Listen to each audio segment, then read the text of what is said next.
TheFagBreak by Stephen Lee Rees, Episode 12, Complaints, in which Pauline's upset by Gary's drinking, little Pam's dealing with a striking Tina, and everyone's offended by John's foul feet.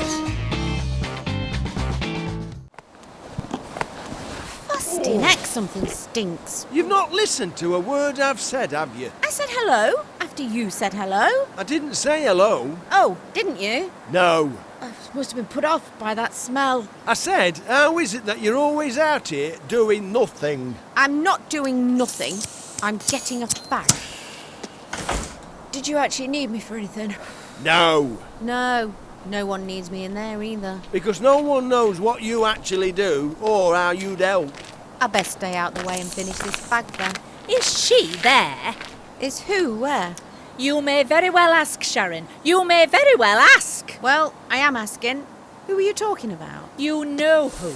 All morning she's been stood idling behind the counter on homeware and travel. Poor Susie's back from maternity and already complaining of backache from having to assemble the display of air fryers all by herself. And would she lift a finger to help poor Susie? Would she? Would she lift a finger? Well, would she? Lift a finger? She would not. She looked at her nails a few times and had a good blow at them over the twist and set padlocks and miniature portable packing packs. But would she lift a finger to help poor Susie in the mountainous display of air fryers? She wouldn't lift a finger, would she? No. N-O, she would not. No. She suddenly developed an attitude problem, whereby her problem is giving me attitude.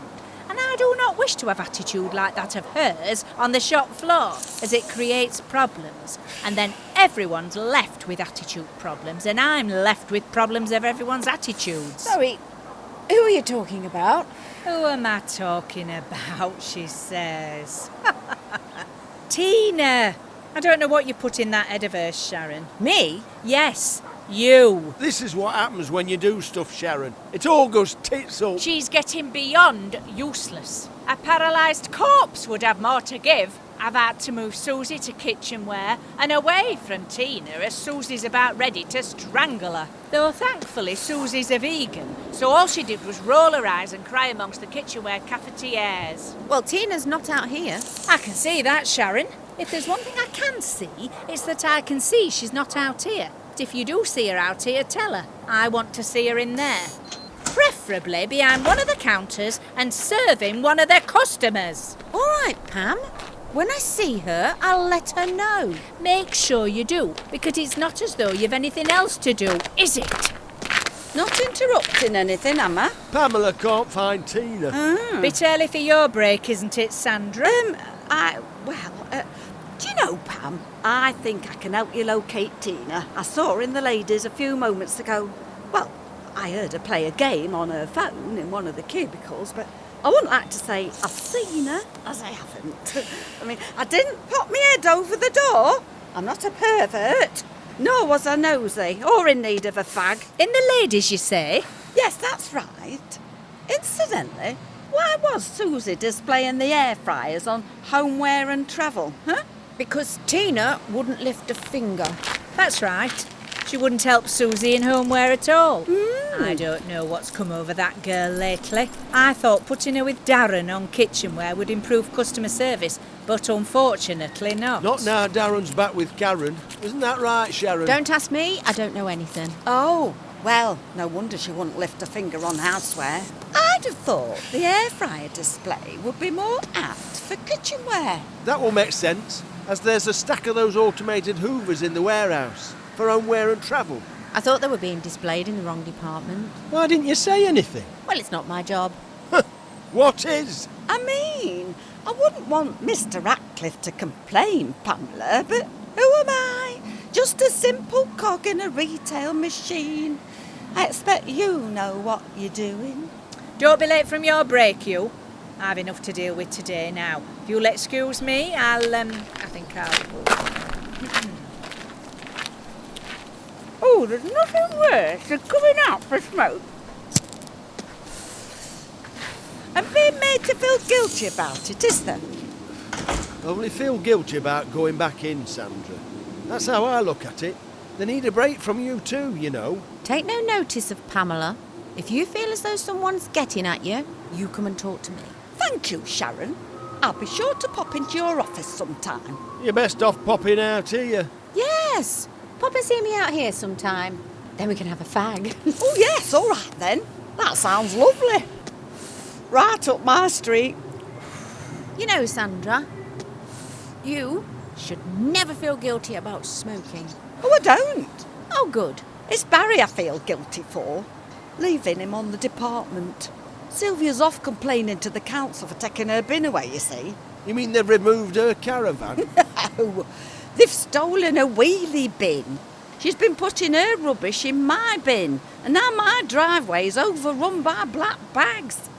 Ought to be me having a day off to complain to the council. I wouldn't waste a day off for them. You've never had to deal with the council. They're useless.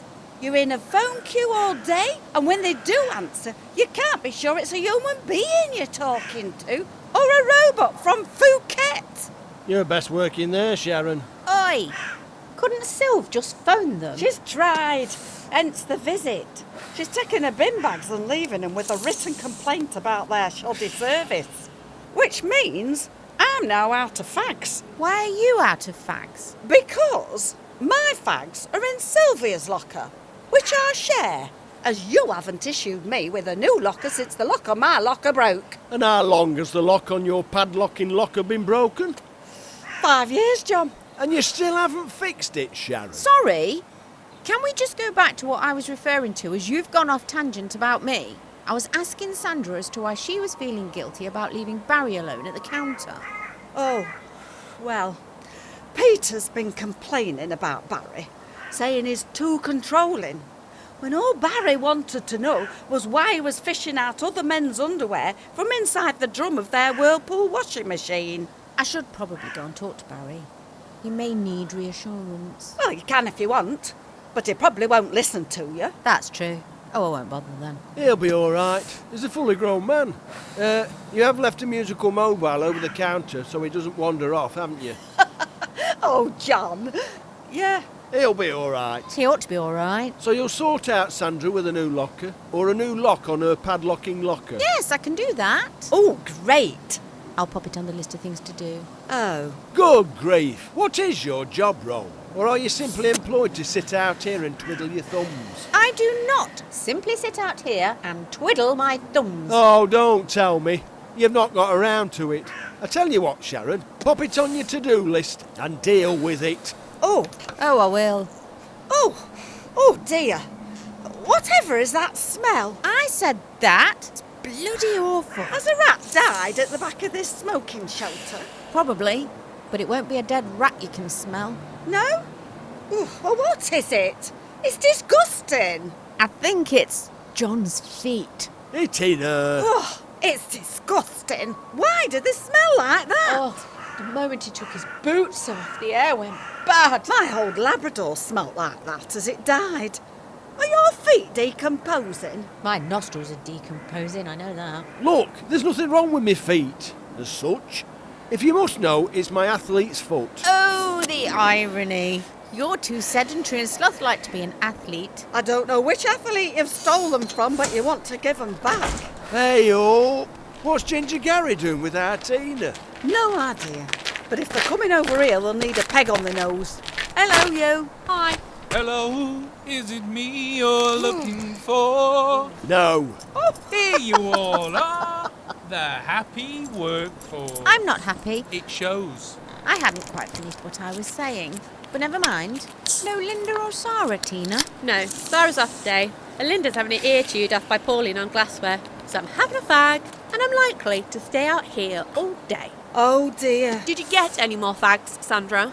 Not yet. I'd appreciate it if you didn't pop your head over the cubicle door, you know, when I'm busy. Oh, got our own geriatric peeping Tom, have we? Well, I was concerned about you.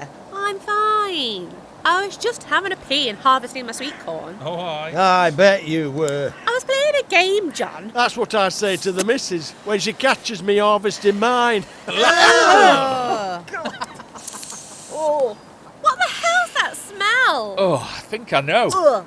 choking me to death all morning. It's John's putrefied feet. Yeah, got it in one, peeping Tom. Oh, what have you got? Trench foot? I can't help it. You can. Put your boots on. They'll get worse if I do that. It's a good job you're not on the shop floor, John. Else there'd be complaints by the customers. There's many complaints by the staff. Oh, it's like that, is it? Your feet are highly offensive.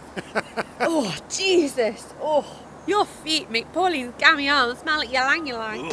You're not wrong there. Well, we've not seen you out here for years, Gary. To what do we owe the pleasure, Oh, well. Did you want me, Gaz? No, Shaz. Thought not. No one does. I feel absolutely useless. So you've got that hammer there, Sharon? Hitting the nail on the head. Yeah. You're not useless to me, Sharon. Thank you, Sandra. It's not every day I get lent a cigarette, is it? I've not lent you a cigarette. Not yet, but I'm very close to the end of this packet. Oh, great. So, if you don't want me, Gaz, is it John you wanted? No. Oh, As you can see, I'm unwrapping my fag packet, because I'm in need of a smoke myself. oh. I thought you'd given up. I had. So, has anyone out here got a lighter? Oh, I can help you with that one. Shazza! Maybe not. Bloody useless. Here, have mine. Cheers, son. Can you believe it? Over a year of not smoking, and she's driven me back to nicotine. You beautiful temptress. You never did let me down. Who's driven you to smoke? Good question, Sandra. Who do you think? Pauline. I was doing really well. 14 months from the moment we got together. And now she's complaining about it. I need something to get me through the day. Oh, Gary. We wouldn't want you breaking that cycle. No? No, it's not good for you. Now you've found the strength to quit. Exactly. Just hand your ciggies to me, for safekeeping. Don't give 'em her. She'll smoke the lot. I wouldn't. She's almost out of fags as it is. I'm just running short. And as Sylvia's not in, well, have you seen the price of fags today? I know. It's a disgrace. Which is why I can't afford to give them away. Ooh. I've saved a lot of money since I moved over to my vape. I like the smell of your tropic tonic. It's berry blast today. I like the smell of your berry blast. I had noticed a different fragrance, but I assumed it smelled different due to your feet. I couldn't believe it when I saw how much tobacco had gone up by. 14% in the last year alone. I had to take my eyes out and give them a wash. I know, 15 quid a packet. Even I'm thinking of quitting. Ooh, I was meant to put up a poster about quitting, as it had a helpline. So why didn't you? Well, I don't want to quit. Nor me. I think it's a terrible overreach into our civil liberties. Yeah, you're not wrong there, Sandra. I work hard, pay my taxes, and if I want to smoke, then I'll smoke, and I won't feel guilty about it. We're practically being driven underground. Underground or overground, we're being abused. It's prohibition all over again. You've lived through it before, haven't you, Sandra? Eh? The Great Depression was down to you being born. Hey! You see, they don't want youngsters to smoke, that's all. Although they allow those poisonous vapes that look like glow sticks. And it won't be long before they legalise cannabis. It's everywhere. You only have to pop your head round my back passage and you can smell it. Well, I'm next up yours, son. I'll take a big sniff. God forbid anyone wishes to have a nice time. It's that freedom of choice, but it's not that I'm complaining. Oh, I'm not complaining. No point complaining. No one listens. Anyway, there's nothing wrong with smoking. Exactly. Yes, I didn't mind when they changed the packaging if it dissuaded the youngsters from smoking. Well, it's patronising, isn't it? I know, they'll say it'll kill me, but think about it. If it's seen as a slow form of suicide, then why are they not preventing natural suicides by hiking up the prices of rope? Or putting pictures of strangulated corpses on the packaging? And I didn't mind when they locked them up behind the counter. Or when they stop the menthol cigarettes in the 10 packs. 10 packs? Packs of 10, I mean. Plus, the click, jewel and skinny cigarettes. I mean, I understood. But now they're trying hard to ban smoking and increase the price like we're in a dictatorship. And with life getting harder, we need something. So if we don't smoke, we'll turn to drink. You're quite the optimist, aren't you, Sandra? I have my moments.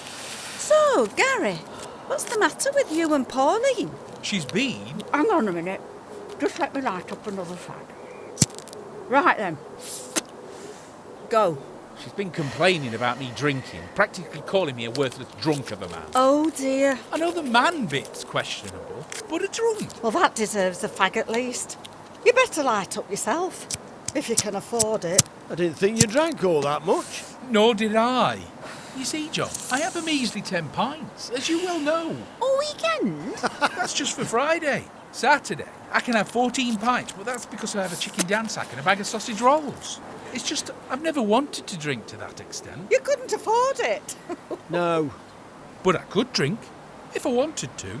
Oh, yeah, of course, if you wanted to. And this is what Pauline doesn't understand. She's known me since I was 15 when we were at that bar. Ah. Was that your first job? Collecting glasses? No, we were drunk. She bumped into me holding a pint glass, and it broke and gashed her arm. So, looks like you've gone from drinking like a fish to smoking like a chimney. It's all or nothing with you. Yes. Never mind calling you Ginger Gary. We'll have to start calling you Fish. You bloody won't. Yeah, I like that for a nickname. Fish. Gary Fisher drinks like a fish. I don't drink like a fish. Glug, glug, glug. Fish don't glug, Sandra. They what? Wop, wop, wop. Well, I'm not calling him Wop. You've got to have things in moderation, Gaz. I know, Shaz. That's what Pauline says. Said I used to smoke too much, now I drink too much. Can't afford to have a life. And going by that knackered pool table in the warehouse, I'd say you shag too much.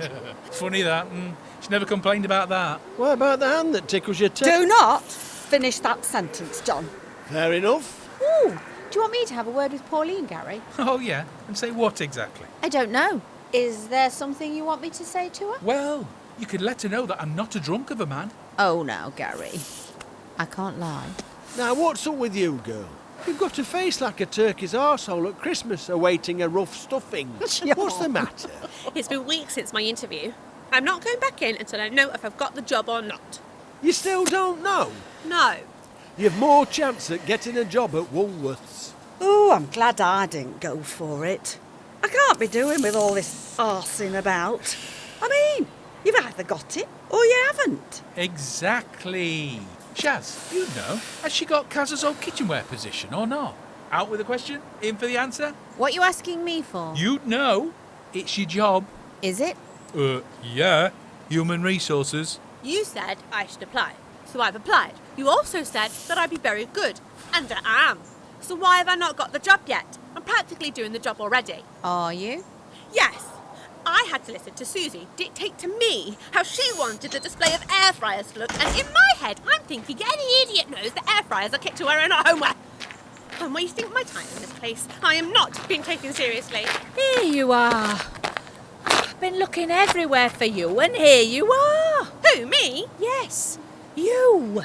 Didn't they tell you I was looking for you? Because I can tell you now I was looking for you. No. I see. Sharon? I was just about to mention it. I bet you were. Oh, God almighty.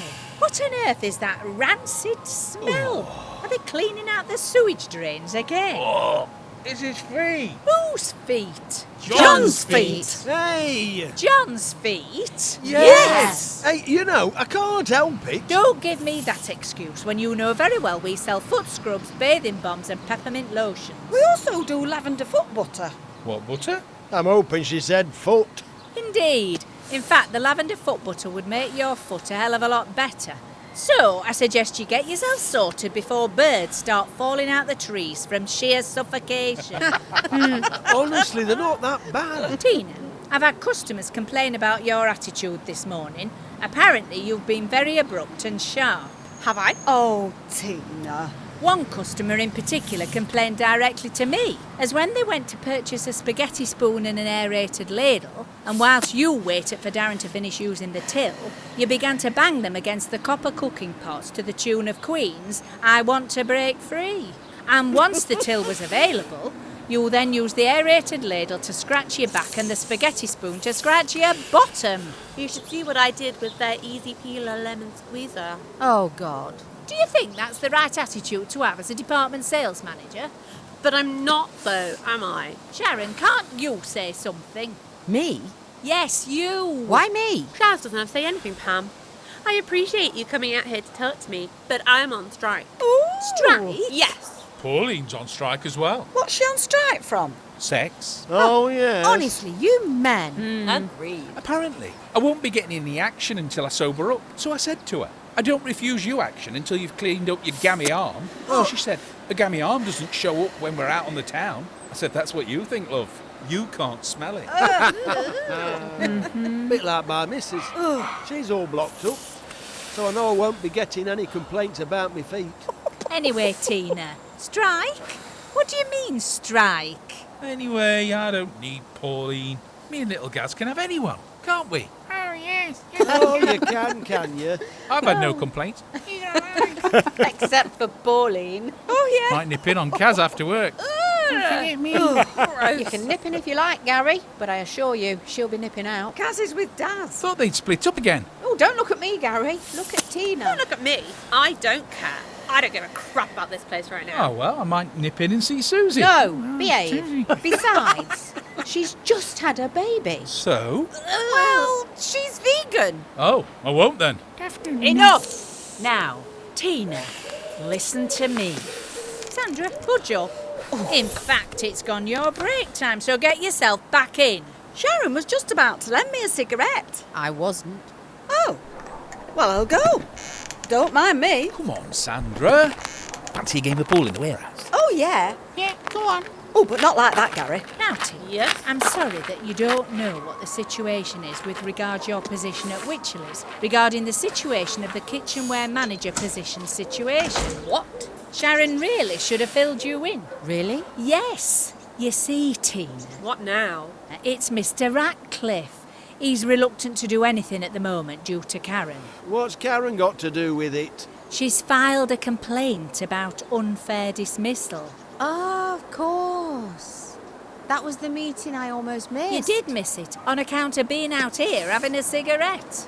Now there's a surprise. Carol had to sit in and take the notes. Oh, so that's what those messages were about. You mean you didn't read them?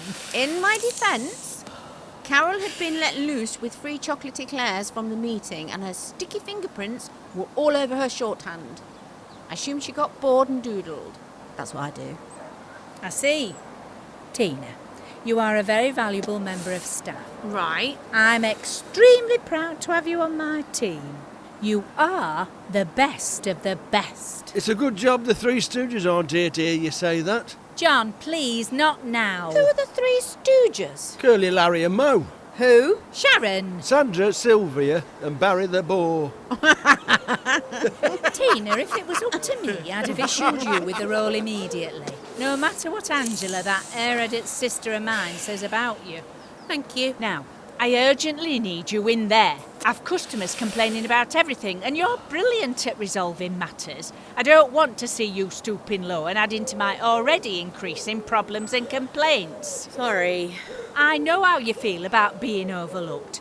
How do you think I felt when Angela got promoted over me? It felt like a stab to the heart, a stab in the chest and a stab to the back. Do you have any idea what I felt like? The pop-up pirate? Where is Angela living at the moment? I said she could stay on the sofa, but she's got that greyhound, which is driving me mad. Sniffing up my pencil skirts and humping my scatter cushions. They're Laura Ashley. Oh, and need I say more about her? What a bomb and an Anyway, 8-foot yucca. yucca. Precisely, but she's my sister. So my husband keeps telling me. He's had enough of me complaining about her. But as he says, we all have to do things that go against the grain. I guess. And Angela is certainly one for going against my grain. Yeah, you're not the only one. Incidentally, you were right about Susie and those air fryers. I'll move her back to houseware and you can work alongside Darren on kitchenware. It'll be a good mood booster for you. Go on, girl. You love hanging out with Darren. But what about Karen? Stay out of this, Sharon. Will you do that for me, Tina? Will you help me out today? I guess I could. Darren was irritated earlier trying to display the novelty banana guards. I'm not surprised. I saw where he displayed them. He'll not be walking right for a while. John! I'm joking. Come on, Tina. And as a treat, we'll sit down with a coffee and look over the catalogue for the kitchenware Christmas stock and generate a Christmas stock order from the Christmas catalogue for the kitchenware stock order for delivery this Christmas. Oh, yeah, cool. Brilliant. Thanks, Pam. Yeah, that sounds great. I'll do that. Though don't go choosing the festive gravy boats, Tina. No, you can't flog what's been stolen. Least said about that, the better. Come on. I best go in and do something productive before people complain I don't do anything. Though, I don't know what I'll do. You can sort Sandra's locker out. Ooh, anything to get away from the stench of those feet. Maggie and the missus used to always complain about the stench of my feet.